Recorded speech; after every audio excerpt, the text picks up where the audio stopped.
Selamat pagi jemaat yang saya kasih dalam Tuhan.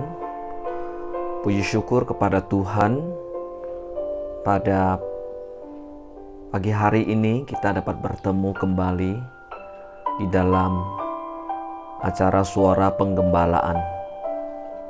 Hari ini saya akan menyampaikan sebuah tema, bagaimana supaya hidup tidak dikuasai kebiasaan buruk, yang diambil dari Roma pasal 6 ayat 11 sampai ayat 14. Firman Tuhan berbunyi demikian. Demikianlah hendaknya kamu memandangnya, bahwa kamu telah mati bagi dosa, tetapi kamu hidup bagi Allah dalam Kristus Yesus. Sebab itu hendaklah dosa jangan berkuasa lagi di dalam tubuhmu yang fana, supaya kamu jangan lagi menuruti keinginannya. Dan janganlah kamu menyerahkan anggota-anggota tubuhmu kepada dosa untuk dipakai sebagai senjata kelaliman. Tetapi serahkanlah dirimu kepada Allah sebagai orang-orang yang dahulu mati, tetapi yang sekarang hidup. Dan serahkanlah anggota-anggota tubuhmu kepada Allah untuk menjadi senjata-senjata kebenaran. Sebab kamu tidak akan dikuasai lagi oleh dosa, karena kamu tidak berada di bawah hukum Taurat, tetapi di bawah kasih karunia. Saudara, kebiasaan buruk pada umumnya diartikan sebagai kebiasaan yang memiliki dampak buruk atau negatif bagi orang yang melakukan kebiasaan tersebut. Biasanya dikenal sebagai kebiasaan yang negatif. Dalam kehidupan ini, ada begitu banyak kebiasaan buruk yang dilakukan orang, baik yang menyadarinya ataupun ia tidak menyadarinya. Kebiasaan buruk yang lama dapat mengakibatkan gangguan kesehatan tubuh maupun kesehatan jiwa seseorang, dan bisa berakibatkan fatal. Dari sudut pandang kesehatan tubuh ataupun kesehatan jiwa, maka kita akan mendapati bahwa setiap orang memiliki kebiasaan buruk dari sisi-sisi kehidupannya. Beberapa kebiasaan buruk yang dapat merusakkan kesehatan tubuh, misalnya merokok, mengonsumsi minuman yang beralkohol tinggi, jarang makan sayur-sayuran, atau jarang minum air putih, suka bergadang malam, dan malas berolahraga dan lain sebagainya. Dan beberapa kebiasaan buruk yang juga dapat merusakkan kesehatan jiwa, misalnya amarah, iri hati, dendam, atau suka bersungut-sungut, arogan, melakukan percabulan, hawa nafsu, dan lain sebagainya.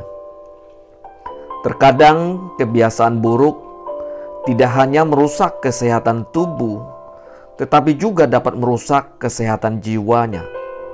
Atau sebaliknya, kebiasaan buruk tidak hanya merusak kesehatan jiwanya, tetapi juga akan merusak kesehatan tubuhnya. Jadi saling berkaitan satu dengan yang lainnya. Saya memberikan beberapa contoh kebiasaan buruk yang dicatat di dalam Alkitab. Yang pertama, mabuk oleh karena minuman anggur. Kejadian 9 mencatat, setelah Nuh keluar dari Batrah, ia membuka lahan, membuat kebun anggur, panen anggur yang berlimpah. Buah-buah anggur lalu dijadikan minuman. Nuh karena terlalu banyak minum anggur, sehingga dirinya menjadi mabuk. Ia telanjang, tidak sadarkan diri di dalam kemahnya. Saudara, kebiasaan minum minuman yang beralkohol tinggi perlu diwaspadai karena bisa menjadi sebuah kebiasaan buruk. Karena Tuhan tidak menghendaki kita menjadi pemabuk. Rasul Paulus kepada jemaat Efesus mengatakan, "Janganlah kamu mabuk oleh anggur, karena anggur menimbulkan hawa nafsu. Tetapi hendaklah kamu penuh dengan roh." Yang kedua, bersungut-sungut. Bangsa Israel setelah keluar dari Mesir berada di padang gurun. Terlalu banyak bersungut-sungut. Mereka bersungut-sungut kepada Musa saat tidak ada air. Mereka bersungut-sungut saat tidak ada daging. Mereka bersungut-sungut setiap kali menemukan kesulitan. Mereka bersungut-sungut kepada Musa dan berkata, "Mengapa engkau memimpin kami keluar dari Mesir untuk membunuh kami, anak-anak kami dan ternak kami dengan kehausan? Lebih baik kami mati di Mesir dalam keadaan kenyang daripada mati di sini dalam keadaan kelaparan." Saudara, oleh karena kebiasaan buruk bersungut-sungut, semua mereka mati di padang gurun dan tidak sampai masuk ke tanah Kanaan, kecuali Yosua dan Kaleb. Rasul Paulus mengatakan, "Dan janganlah bersungut-sungut seperti yang dilakukan oleh beberapa orang dari mereka, sehingga mereka dibinasakan oleh malaikat maut."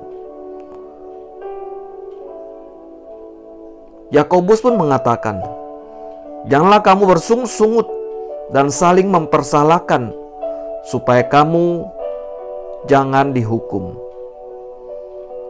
Yang ketiga, amarah dan iri hati. Daud kembali sesudah mengalahkan Goliat. Maka keluarlah orang-orang perempuan dari segala kota Israel menyongsong Raja Saul, sambil menyanyi dan menari-nari dengan memukul rebana, dengan bersukacita dan dengan membunyikan gerincing. Dan perempuan yang menari-nari itu menyanyi berbalas-balasan, "Saul mengalahkan beribu-ribu musuh, tetapi Daud berlaksa-laksa."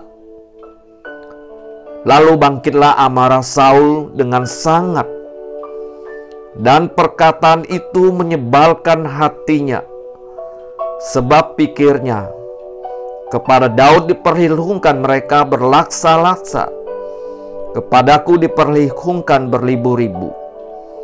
Akhir-akhirnya jabatan raja itu pun jatuh kepadanya. Saudara, penyebab kejatuhan Raja Saul adalah tidak mendengarkan Tuhan.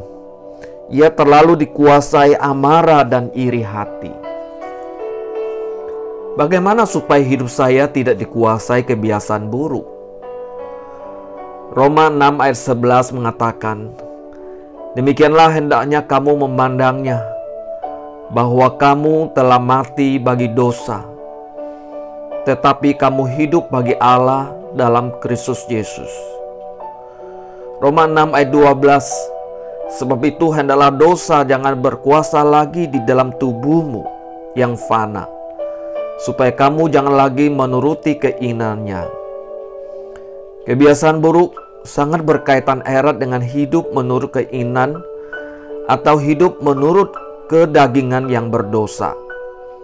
Supaya tidak dikuasai kebiasaan buruk, maka yang pertama, saya tidak lagi hidup menurut keinginan daging yang berdosa.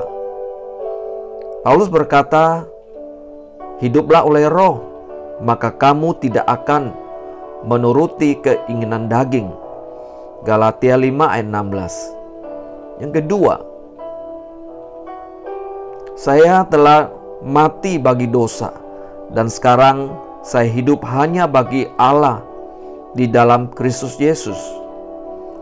2 Korintus 5 ayat 17. "Jadi siapa yang ada dalam Kristus, ia adalah ciptaan baru. Yang lama sudah berlalu, sesungguhnya yang baru sudah datang." Dan yang terakhir, saya tidak memberikan kesempatan kepada kebiasaan buruk, apalagi menguasai hidup saya. Janganlah kamu sesat karena pergaulan yang buruk merusak kebiasaan yang baik. Saudara, janganlah beri kesempatan kepada iblis, maka Tuhan akan menolong saudara. Kiranya Tuhan memberkati. Amin.